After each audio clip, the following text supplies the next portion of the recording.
앞서 자손을 약속하신 하나님께서 또 오늘 본문 7절에 땅도 주시겠다고, 네가 지금 살고 있는 이 가나안 땅을 너에게 주겠다 이렇게 말씀하십니다. 그러자 아브라함이 8절에 제가 이 땅을 소유하게 될 것을 무엇으로 알 수 있습니까? 하고 여쭤봅니다. 그러니까 한마디로 얘기하면 이거는 못 믿어서가 아니라 믿기는 믿는데 하나님 믿습니다. 그렇지만 저에게 증거를 주셨으면 좋겠습니다. 왜냐하면 상속자를 주신다는, 아들을 주신다는 것도 하늘의 별을 보여주심으로 증거를 삼아 주셨거든요. 그러니까 그런 걸 원하는 것이죠. 이 땅이 제 것이 된다는 것은 무엇으로 증거를 주시겠습니까? 저에게 또 보여주시옵소서, 뭐 그런 의미입니다. 그러자 하나님께서는 짐승들을 준비하라고 하십니다. 3년 된 암소, 3년 된 암염소, 3년 된 순양, 또 산비둘기 한 마리, 집비둘기 한 마리, 총 5마리죠. 이렇게 구해서 준비하라고 하십니다. 아브라함이 그 말씀을 듣고 그 짐승들을 반으로 이렇게 쪼갭니다. 이게 정확하게 반으로 딱 쪼개는 거예요. 그렇지만 이 산비둘기와 집비둘기 새끼는 너무나 작아서 아마 쪼개지 않고 그냥 놓은 것 같습니다. 아무튼 이 암소와 암염소와 순양은 반으로 쪼개가지고 이렇게 나란히 이렇게 양쪽으로 이렇게 벌려 놓습니다. 이 고대 근동에서는 서로가 그 일반적인 약속이 아닌 정말 꼭 지켜야 되는, 내가 이 약속에 목숨을 걸겠다는 그런 약속이 있지 않습니까? 이런 중요한 약속을 할 때 짐승을 쪼갭니다. 물론 이렇게 오늘같이 이렇게 5마리씩 그렇게 하진 않고요. 한 마리를 딱 쪼개가지고 이게 펼쳐놓은 다음에 그 계약 당사자가 함께 나란히 그 쪼갠 그 짐승 사이로 이렇게 지나갑니다. 지나가는 거예요. 그러니까 무슨 의미냐면 피를 흘리고 죽을지언정, 이 짐승처럼 피를 흘리고 죽을지언정 이 약속은 꼭 지키겠다는 뜻이고, 만약에 이 약속을 지키지 않을 시에는 이 쪼개진 짐승처럼 몸이 찢겨져 짐승의 밥이 되어도 괜찮다. 그런 식으로 나는 강력하게 맹세한다. 반드시 지키겠다. 못 지키면 이 쪼개진 짐승처럼 죽겠다. 뭐 그런 맹세를 하는 예식입니다. 이게 계약하는 거예요. 계약하는 거. 그러니까 아브라함은 하나님이 그렇게 하라고 딱 그러셨을 때 아브라함은 단번에 생각할 수 있었습니다. 왜? 그 당시에 다 이렇게 했으니까 하나님이 나에게 계약서를 지금 써주시려고 그러는구나. 나하고 계약을 하시려고 그러는구나. 이 땅이 아브라함의 소유라는 계약서를 지금 써주시려고 그러는 거예요. 뭐 정확한 표현하면 증여 계약서라고 그래야 되나요? 증여하시는 거 주신다고 그러는 거니까요. 그러니까 아브라함이 하나님의 말씀대로 그 짐승들을 다 쪼개놓고 기다립니다. 그야말로 계약서의 그 계약의 내용을 계약서에 다 써놓고 뭐 복덕방에서 우리 기다리잖아요. 그렇죠? 와서 이게 도장 찍으면 이제 계약이 성립이 되니까 그게 진짜 계약서가 되는 거니까 복덕방에서 기다리는 것처럼 이제 아브라함도 짐승을 다 계약서는 다 써놓고 이제 하나님께서 오셔서 도장 찍어주시기만을 기다리고 있는 거예요. 그러다가 해도 지고 아브라함은 깊은 잠에 빠지게 됩니다. 그러더니 여태까지 아브라함이 한 번도 아마 경험해 보지 못했을 아주 깊은 어두움과 또 두려움이 아브라함에게 임합니다. 그러더니 그 어두움과 두려움 가운데 하나님의 음성이 들리는 거예요. 계약의 내용을 쭉 말씀하십니다. 이렇게 말씀하십니다. 너는 반드시 알라로 시작하십니다. 너는 반드시 알라. 다른 말로 얘기하면 똑똑히 잘 들어 새겨라 그런 뜻이에요. 네 마음속에 새겨라. 그러면서 무슨 말씀하시냐? 아브라함아 네 자손이 이방에서 400년 동안 노예 생활을 할 것이고, 그러나 그 너의 자손들을 400년 동안 괴롭히던 그 자손들, 그 민족들을 내가 혼내줄 것이고, 애굽 얘기하는 것이죠. 그리고 너희들은, 네 자손들은 거기서 나올 때 큰 재물을 이끌고 나오게 될 것이다. 출애굽을 말씀하시는 겁니다. 그리고 너는 평안히 살다가 죽을 것이고, 내 자손은 이 땅으로 반드시 400년 후에 돌아와서 이 땅의 주인이 될 것이다 라고 표현하세요. 그게 이제 계약의 내용이에요. 그런데 오늘은 여기서 오늘 아주 간략하게만 설명할 거지만 아주 중요한 얘기가 나옵니다. 성경 공부 같은 거 할 때는 이 이야기를 자세하게 할 건데요. 여러분 우리 16절 한번 볼까요? 제가 읽어보겠습니다. 내 자손은 4대 만에 이 땅으로 돌아오리니 그러셨어요. 어느 땅입니까? 지금 아브라함이 살고 있는 이 가나안 땅을 얘기하는 거예요. 그런데 이는 아모리 족속의 죄악이 아직 가득 차지 아니함이라 하시더니, 이 땅에 살고 있는, 가나안 땅에 살고 있는 모든 족속을 통틀어 아모리 족속이라고 일반적으로 이야기하곤 했습니다. 그러니까 이 가나안 땅을 너한테 주는데 현재 이 가나안 땅에 살고 있는 이 족속들의 죄가 가득 차지 않았다는 거예요. 근데 가득 찰 때까지 하나님이 시간을 두시는데, 기다리시는데 그 시간이 한 400년 정도 되는 것 같아요. 예. 자, 여기서 우리가 뭘 깨달아야 되느냐? 첫째, 아모리 족속의 죄가 아모리 사람들의 최후를 낳게 한 것입니다. 이 이스라엘 백성들이 이 가나안 땅에 들어간 것 같고 말들이 많습니다. 너무하신 거 아느냐? 자기가 어떤 민족을 당신께서 하나 딱 선택하시더니 그 땅에 살고 있는 족속 다 죽여버리고 쫓아내고 거기다 쑥 넣어버리시는 게 뭐냐? 이렇게 말씀하시는 거예요, 하나님께서. 예? 하나님께서 얼마나 화가 나시냐요. 하나님께서 이렇게 말씀하시는 겁니다. 아니야, 너희도 오해하나 본데 원래 진작에 다 죽여버리고 쓸어버렸어야 되는데 그 정도로 죄악이 많은데 내가 길이길이 참아준 거야. 400년을. 응? 그 죄가 꽉 차서 내가 좀 새롭게 더 이 민족보다는 땅 더럽히지 말고 잘 살아보라고 새로운 민족을 넣은 것뿐이야. 그들은 그들의 죄 때문에 죽은 거야. 나 그렇게 불의한 하나님 아니다. 하나님 말씀하시는 거예요. 이해되십니까? 따라서 이 사건을 통해서 이스라엘 백성들이 가나안 땅에 들어간 사건을 통해서 하나님을 원망할 수도 없고 그 쫓겨난 백성들이 변명할 수도 없는 것입니다. 죄가 꽉 찰 때까지 기다리신 것입니다. 둘째는 뭘 우리가 깨달아야 되냐면 우리의 죄도 아직 꽉 차지 않아서 하나님이 가만히 계시는 것은 아닐까. 우리의 죄가 아직 하나님 보시기에 꽉 차지 않아서 우리 삶에 아무 일도 일어나지 않고 평안한 것이 아닐까. 이건 늘 잊지 말아야 된다는 것이죠. 내가 잘해서 굉장히 하나님 말씀대로 살아서 나에게 아무 일도 일어나지 않는 것이 아니라 기다려주시는 거지. 빨리 돌이켜라. 꽉 차면 박살난다. 경계선이 있다. 아모리 족속도 꽉 차갖고 내가 다 쓸어버렸다. 때가 아직 안 됐을 때 돌이켜야 될 줄 믿습니다. 여기까지만. 오늘 이 얘기를 하려고 하는 것이 아니라 그러고서는 18절과 19절에서는 무슨 말씀하시냐? 그 땅의 정확한 위치를, 그러니까 땅을 주신다 했으니까 땅의 그 주소를 이야기하시는 주소지를 애굽강에서부터 유브라데 강까지다. 그리고 그 땅을 넘길 수밖에 없는, 지금 조금 전에 얘기했던 그 아모리 족속, 그 아모리 족속을 자세하게 얘기하는 게 10개의 족속입니다. 그 족속들, 자기들이 그 땅의 주인인 줄 알고 착각하며 살고 있는 그 족속들을 설명하십니다. 쭉 나열하시고, 지금 그들이 살고 있지만 자기가 자기들의 주인인 줄 알고 사실 이 땅은 누가 주인이다? 내가 주인이다. 거기 살게 해준 것뿐이다.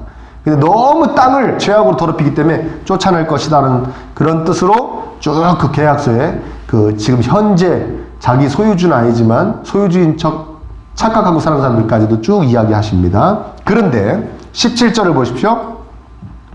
해가 져서 어두울 때 연기 나는 화로가 보이며 타는 횃불이 쪼갠 고기 사이로 지나더라.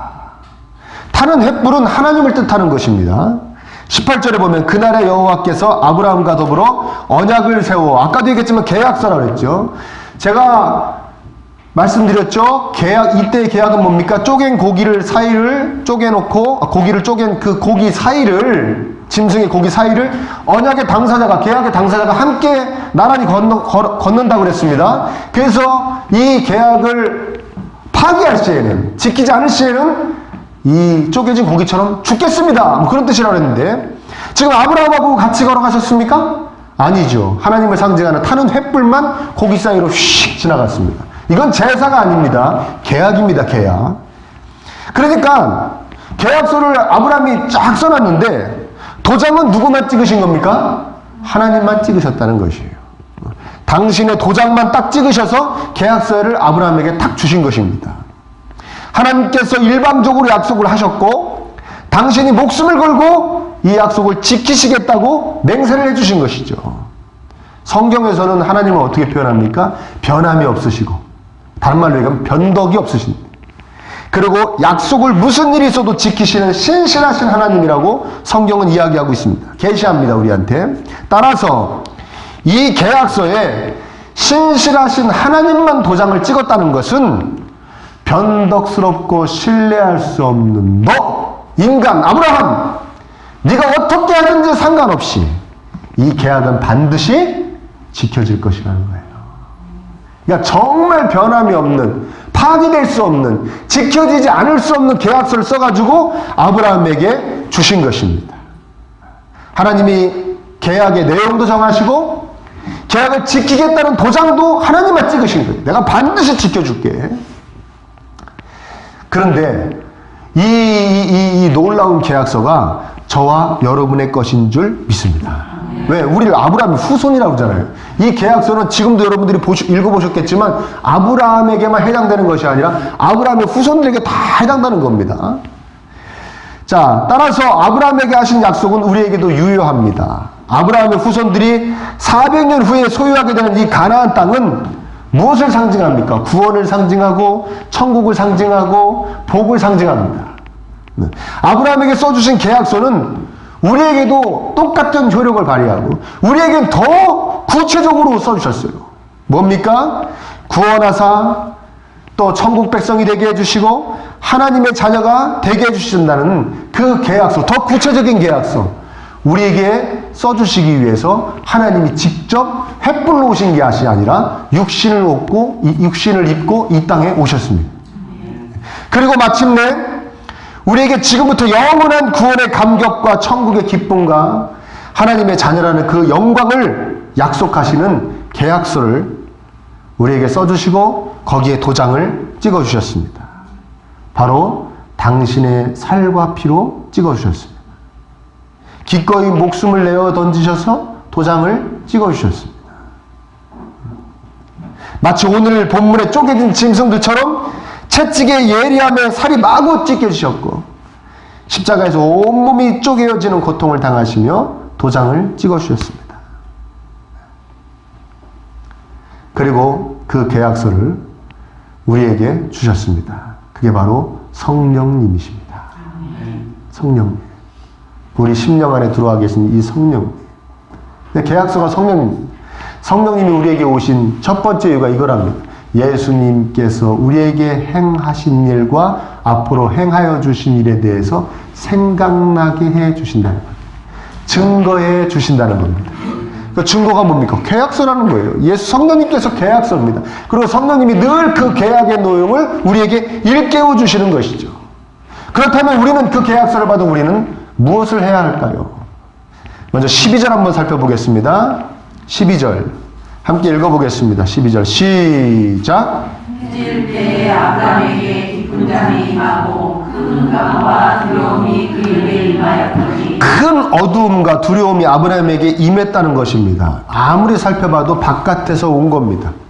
임했다. 하나님이 임하셨을 때 쓰는 표현일 것 같아요. 이 12절을 해석하는 여러 가지 말이 있습니다. 첫 번째는 뭐냐면 하나님의 그 임재 현상이라는 거예요. 제가 언젠가도 얘기했지만 하나님을 만난 자는 반드시 겸손해진다고 그랬죠. 왜? 워낙 무서우셔서. 그분 앞에서 내가 너무나 초라해서, 너무나 비참해서, 너무나 무익해서 겸손해질 수밖에 없는, 그 하나님 자체는 참으로 경외할 수밖에 없는, 두려워할 수밖에 없는 그런 존재이신 것이죠. 아브라함에게도 하나님이 나타나셨으니까 그런 것이 임했다라는 표현이라는 겁니다. 그렇죠? 그럴 수도 있습니다. 두 번째는 뭐냐면 13절에 400년 동안의 고난이 나오잖아요. 고난이 나오는데 자, 어둡다가 하나님께서 딱 나타나시니까 불이 슉 나옵니다. 어두움에서 빛으로, 그 다음에 두려움에서 평안으로 이렇게 이어지듯이 400년의 고난 얘기에도 아브라함아 너무 심려치 말아라 라는 뜻으로 이게 시각적으로 느끼게 해주시려고 일부러 더 어둡게 하셨다는 거예요. 내가 있으니까 밝아질 것이다. 내가 있으니까 두려워하지 않을 수 있을 것이다. 400년 동안 고난받는다고 걱정하지 말아라. 반드시 빛처럼 평안함처럼 바뀔 것이다. 이걸 미리 얘기해 주셨다는 거예요. 이거 두 번째 해석입니다. 근데 저는 그렇게 해석하지 않습니다. 저는 어떻게 생각하느냐. 계약서를 받기 전에는 두렵더니 계약서를 받고 나니 평안하다. 아멘. 뭔 얘기인지 알고 들으시는 겁니까? 계약서를 받기 전에는 두렵더니 계약서를 받고 나니 평안하다. 실로 이 본문 이후로는 하나님이 아브라함에게 여러 번 나타나셨는데 두려워했다는 표현이 한 번도 나오지 않습니다. 심지어는 네 독자 이삭을 나에게 바치라고 말하시려고 만날 때도 아브라함 두려워했다는 표현이 나오지 않습니다. 이때부터는 아브라함한테는 계속 하나님이 그냥 평안 그 자체입니다. 계약서를 써주시는 하나님과 함께하는 삶이 평안 그 자체인 것입니다. 이해되십니까? 여러분 계약서 써보셨습니까? 저는 주로 거주와 관련해서 써봤습니다. 네? 거주와 관련해서. 계약하기 전에는요, 복덕방에서 그 계약할 사람을 만나기 전에는요, 아무 일 없이 계약이 성사되었으면, 지금 제가 현재 살고 있는 저 집 계약할 때 정말 좀 그랬습니다. 막 너무 막 변수가 막 일어나니까 계약이 잘 성사가 되었으면 막 초조하기도 하고 걱정도 되기도 하고 막 기도가 절로 나오고 막 그러다가 일단 계약서에 서로 도장이 딱 찍혀지고 계약서 한 부를 제 손에 딱 쥐면 마음이 뿌듯한 게 바로 놀러 가야죠. 기도도 안 나옵니다. 너무나 뿌듯해가지고 감사하고. 그렇죠? 계약서라는 게 그런 겁니다. 그러니까 아브라함은 앞으로 삶 가운데 어떤 일이 펼쳐지든 평안하려면 뭐만 잘 가지고 있으면 되는 겁니까? 이 계약서만 잘 가지고 있으면 되는 겁니다. 야 봐라, 하나님이 다 주신다 그랬다. 걱정하지 말아라. 자손들에게도 뭐만 보여주면 되는 겁니까? 이 계약서만 보여주면 되는 겁니다. 우리도 하나님과의 관계에 있어서 예수님이 우리에게 십자가의 계약서를 써주신 것에 대해서 정말 한 게 없죠. 아브라함은 그래도 짐승이나 쪼개놨죠. 우리는 뭐가 한 게 있습니까? 아무것도 한 게 없습니다. 그 십자가의 놀라운 은혜에 우리가 행한 것이 아무것도 없는데 그 십자가의 은혜로 우리에게 평안함을 주신다는 겁니다. 그럼 우리는 뭐만 하면 되냐? 하나님 말씀하시는 겁니다. 계약서만 잘 가지고 있으라는 것입니다. 이해되십니까? 우리도 계약서만 잘 가지고 있으면 되는 겁니다. 아브라함의 계약서에도 참 이 계약서는 특이한 계약서예요. 고난이 명시되어 있어요. 400년 동안의 종살이가 명시되어 있습니다. 우리의 계약서에도 고난이 있습니다. 여러분 십자가의 은혜로 구원받은 우리 성도의 삶이라고 해서 정말 그냥 뭐 다 고난 없이 그냥 형통하고 평안한 것만은 아닙니다. 그런데 왜 계약서가 평안함을 줄 수 있느냐? 마침내는 아무리 삶이 굴곡이 많고 힘들고 때로는 막 억울하고 눈물이 나고 분하고 정말 힘들지만 마침내는 어떻게 된다? 복되게 될 것이라는 그 내용이 이 계약서에 써있기 때문에 그렇습니다. 아멘? 아브라함의 삶 가운데 어떠한 일이 있든 아브라함의 자손들의 삶 가운데 어떤 일이 있든 마침내는 우리가 이 적과 꿀이 흐르는 땅에 주인이 된다. 그 약속이 써있는 것처럼 우리 십자가 이 계약서에도 마침내는 너희들이 복되게 된다. 아멘? 너희의 고난은 그냥 지금 몸살 감기 앓는 것이다. 언제 그러냐는 듯이 싹 나아질 것이다. 그 약속이 써있다는 것이죠. 아멘입니까? 그 계약서가 우리에게 평안을 계약서 자체가 평안인 겁니다. 아, 그렇지. 우리에게 하나님이 계시지. 이 피 흘리시고 살찌기셔서 이 계약서를 내 손에 지어주신, 내 심령에 새겨주신 우리 하나님이 계시지. 우리 예수님이 계시지. 내 안에 계신 성령님이 계시지. 여러분 계약서를 보세요. 쪼갠 짐승들입니다. 쪼갠 짐승들. 9절에 한번 보십시오. 여호와께서 그에게 이르시되 나를 위하여 3년 된 암소와 3년 된 암염소와 3년 된 순양과 산비둘기와 집비둘기 새끼를 가져올지니라 그랬어요. 소, 염소, 양, 산비둘기, 집비둘기. 여러분 맥체인 성경 읽기표에 따라서 말씀을 읽으신 분들이니까 어디서 많이 본 말씀 같지 않습니까? 예? 그런 것 같으십니까? 예? 아니면 뭐 동물의 세계? 성경에 아주 자주 나오는 짐승들이잖아요. 이 이스라엘 백성들에게 율법을 주시면서 제사 지낼 때, 하나님 예배하며 제사 지낼 때 제단에 바치는 제물입니다. 딱 이 제물들이. 소, 염소, 양, 산비둘기, 집비둘기. 딱 이겁니다. 제물의 종류들입니다.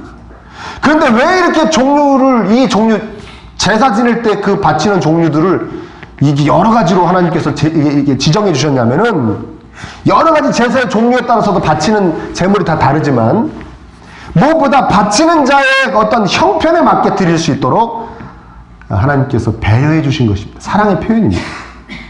좀 많은 자는, 넉넉한 자는 소 바치고, 정말 없는 자는 뭐 바치다? 비둘기 새끼 바치라는 거예요. 그러니까 창세기 이 부분의 말씀이 이 이스라엘 백성들에게 얼마나 큰 위로가 됐을지 우린 짐작할 수 있습니다. 왜냐하면 창세기에 원래 독자 있지 않습니까? 모세가 이 창세기를 쓰면서 제일 먼저 이 창세기를 읽어서 들려주고 싶었던 사람들은 애굽에서 탈출해서 이제 가나안 땅에 들어가기 직전에 그 백성들이에요. 근데 신기한 게 말이죠. 애굽에서 그동안 뭐 하다가 나온 겁니까? 종살, 노예 생활하고 있죠. 그다 나왔는데도 불구하고, 그 종들끼리도요, 빈부귀천의 격차가 있어요. 신기한 거예요. 성경 읽어보십시오. 더 잘 사는 사람 있고요. 어떻게 잘 살게 됐을까, 노예 생활하면서. 응? 나올 때 재물을 더 얻었는지 못 얻는지, 어떤 이유인지 모르겠지만, 그 노예 생활을 몇백 년을 하고 나온 그 사람들한테도 빈부귀천이 있어요. 귀천은 또 뭐가 있냐면, 그 중에 또 지도자급들이 있어요, 또. 노예인데 또 그 중에 또 대장 노예들이 있었나 봐요. 족장이라고 그래가지고 또 자기들끼리도 두령이 있고 막 그래요. 응? 그 격차에 의해서, 많이 가졌냐, 못 가졌냐, 높냐, 낮냐의 그 격차에 따라서, 삶의 형편은, 하나님과의 관계는, 내 형편에 따라 바치는 재물도 다르고 다 다를 수 있지만, 계약은 동일하다는 겁니다. 아멘. 이스라엘 백성들아, 너희들 중에 잘 사는 자, 높은 자, 너희들도 나하고 맺은 계약은, 내용은 동일하고, 너희들에게 줄 은혜와 복도 동일하고, 너희들 중에 정말 돈도 없고 지위도 높지 않고 힘없는 연약한 그런 존재들아, 너희들 삶의 형편은 빡빡할지 모르나 내가 너에게 줄 은혜도 동일하고, 내가 너희들에게 줄 사랑과 복도 동일하다. 그러니까 그 당시에 그 노예 생활하다 나왔는데 더 가진 자가 있네, 나보다 더 높은 자가 있네, 같이 노예 생활했는데도 그 사람들에게 얼마나 이 말씀이 위로가 됐겠습니까? 나도 똑같이 하나님의 백성, 그 사랑에는 많냐, 적냐, 높냐, 낮냐 상관이 없는 거구나. 그냥 똑같이 적용되는 사랑과 축복의 말씀이구나. 저는 이 부분이 참으로 감격스러워요. 우리의 상황, 삶의 형편과는 전혀 관계가 없는 계약이라는 겁니다. 하나님 우리와 맺어주시는 계약이. 그래서 낮아도 없어도 약해도 이 계약으로 인한 기쁨과 감사에는 전혀 영향을 줄 수 없다는 거예요. 믿어주십니까, 여러분? 이 말씀 믿어주십니까? 제가 신학교 다닐 때 들었던 간증이 생각납니다. 제가 정확히 어디쯤인지 잊어버렸어요. 오래돼가지고 경기도 어디 쪽, 서남 쪽에 큰 교회 목사님이셨어요. 그분이 이제 간증을 하시는데, 당신이 섬기는 교회에 어떤 성도님이 계시는데 정말 형편이 어려우시대요. 몸도 되게 약하시고 남자 성도님이었는데, 그리고 잘 못 들으신대요. 이게 뭐 선천적인 거 제가 잘 모르겠는데 후천적인 건지 모르겠지만 잘 못 들으시면서 막 보청기를 껴야 돼, 간신히 듣고, 그리고 말씀도 어눌하시대요. 말도 이제 하긴 하시는데 무슨 말이 잘 못 알아요. 웬만한 사람들은 못 알아들을 정도로 말씀도 어눌하신데, 그런데 이 성도님이 남자 성도님인데 항상 맨 앞에 와서 예배드리고, 새벽에도 맨 앞에 와서 예배드린 다음에 기도도 새벽에 맨 앞에서 하는. 근데 이제 잘 안 들리시니까 이제 목사님이 설교를 하면은 엉뚱한 데서 아멘을 하는 거예요. 네? 저 오늘 좀 얼굴이 아파 보이죠? 그럼 아멘! 막 그러는 거예요. 네? 아유, 목사 오늘 얼굴이 건강해 보이십니다. 뭐 그래야 되는데, 그런 마음으로 뭐라는데 아멘! 저 참 사람 못났죠? 여러분 죄송합니다. 그럼 아멘! 막 그러는 거예요. 그러니까 때로는 막 성도님들 중에서는 어떤 분들은 깔깔깔 웃기도 하고, 막, 아우, 저기 또 앞에 가서 앉았네. 막, 궁시렁 내기도 하고, 막 째려보기도 하고, 막 그랬다는 거예요. 기도도요, 그 어눌한 말로 막 큰 소리로 기도를 하면요, 성도님들도 기도가 방해된다고 그러고, 맨 앞에 앉아서 기도하는 목사님도 때로는 기도가 막 방해되더라는 거예요. 불편하더래요. 불편하지 않겠습니까? 그리고 교회에 가면은 좀 멋있는 사람이 좀 앉아있었으면 좋겠는데, 허름한 사람이 앞에 앉아가지고 그러니까, 뭐, 보기도 안 좋습니다. 예배 방해됩니다. 설교 듣는데 방해됩니다. 기도하는데 방해됩니다. 막 불만이 많았고, 심지어는 그 목사님도 굉장히 불편했다는 거예요. 그 성도님이. 예. 근데 어느 날, 새벽 예배 때 기도를 하는데, 앞에 앉아서 막 무릎을 꿇고 목사님이 강단에서 기도를 하는데, 그 성도님이 그날도 변함없이 막 그 어눌한 그 목소리로 막 기도를 하시더래요. 그 이 목사님 또 방해가 되는 거예요. 막 이게 그 방언도 아니고 그 일반적인 그 말도 아니고 한국말도 아니고 막 어눌하니까 이게 도대체 어느 나라 말인지도 모르겠고 막 그런 말로 막 기도를 하시니까 방해가 되는 거예요. 그래서 기도하다가 도대체 뭐라 그러는 거야? 그랬대요. 혼잣말로. 그냥 너무 그냥 힘드니까 방해되니까 도대체 뭐라 그러는 거야? 그러는데 신기하게도 그 순간에 뭐라고 그러는지 들려줄게 라는 그 마음의 울림이 있으면서 들리더랍니다. 그 성도님이 뭐라고 기도하는지가 또렷이 한국말로 들리더라는 거예요. 이렇게 기도하더래요. 교회가 복되게 해주세요. 성도님들 복되게 해주세요. 우리 목사님 지켜주시고 복 주세요. 아니 그렇게 어렵고 약한데 본인도 그렇게 가난하고 본인도 그렇게 몸이 약하고 잘 말도 못하고 듣지도 못하는데 본인을 위해서는 아무것도 기도하지 않고 다 그저 교회에 와 매일 좀 뒤에 가서 앉지 째려보던 뭐라 그러던 그 성도들과 심지어는 목사인데도 그걸 불편해했던 그 목사님을 위해서 기도를 하더라고요. 그 들리더라고요. 이 목사님이 어쩔 줄 모르고 그저 엉엉 울었답니다. 너무나 죄송하고 미안하고 감사하고. 근데 여러분 더 놀라운 것이 뭔지 아십니까? 이 목사님이 이 목사님이 그대로 말씀하신 걸 표현하는 거예요. 근데 여러분 더 놀라운 게 뭔지 아십니까? 그렇게 감사하다고 기도를 하더래요. 감사하다. 그냥 저 같은 거 구원해 주셔서 감사합니다. 저를 위해서 십자가에서 피 흘리셔서 감사합니다. 이 못난 것을 살려주셔서 감사합니다. 그래서 막 그렇게 소리를 지르며 감사하다고 그러더래요. 그래서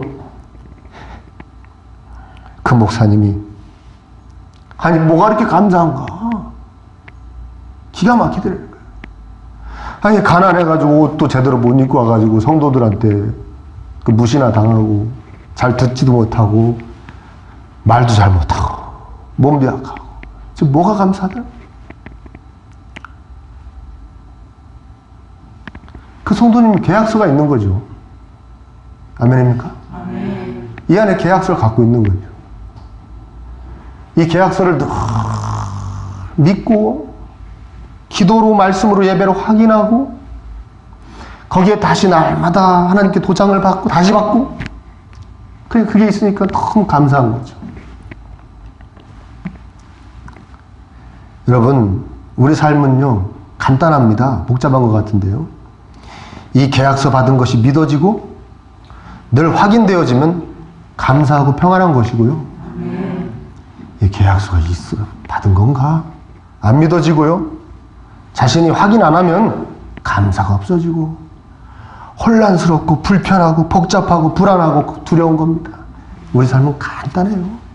우리 그리스도의 삶은 간단해요.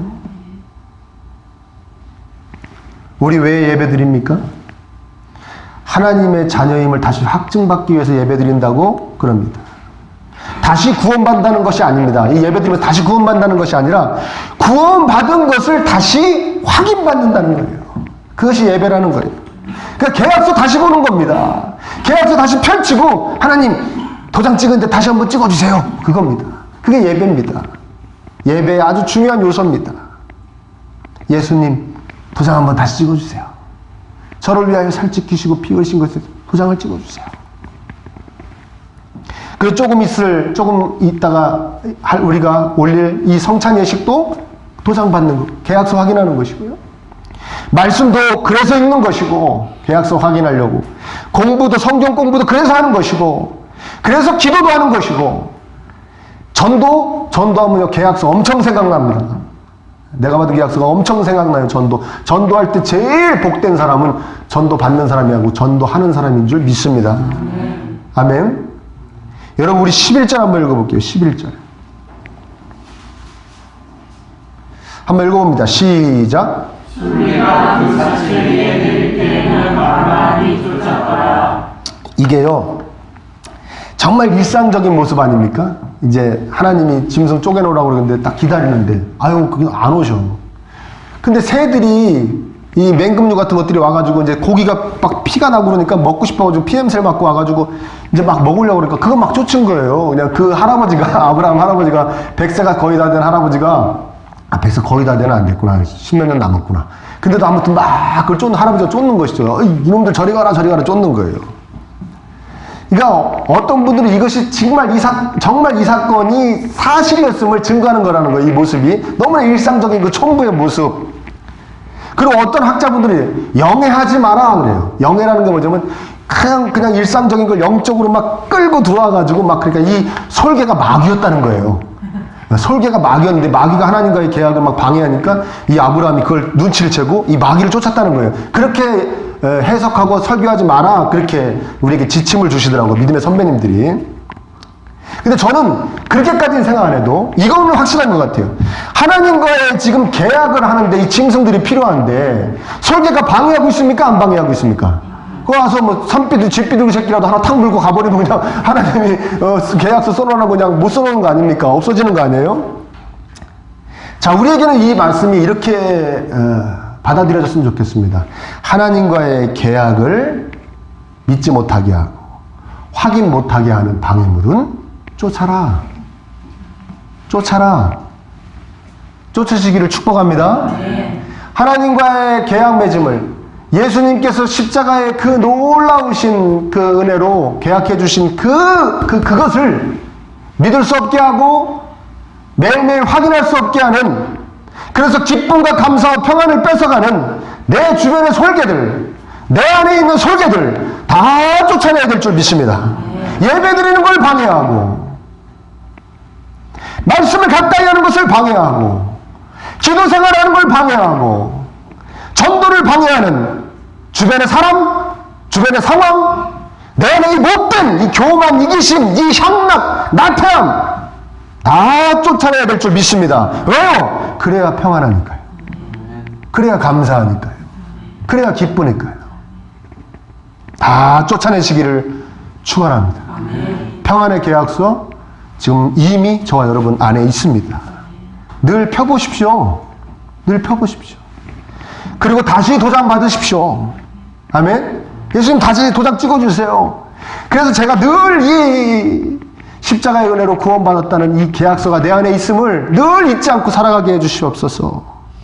그래서 참 기쁨과 감사의 삶을 살게 해주세요. 그러며 그렇게 기도하며 늘 확인받아 살아가시는 평안한 삶 되시기를 축원합니다.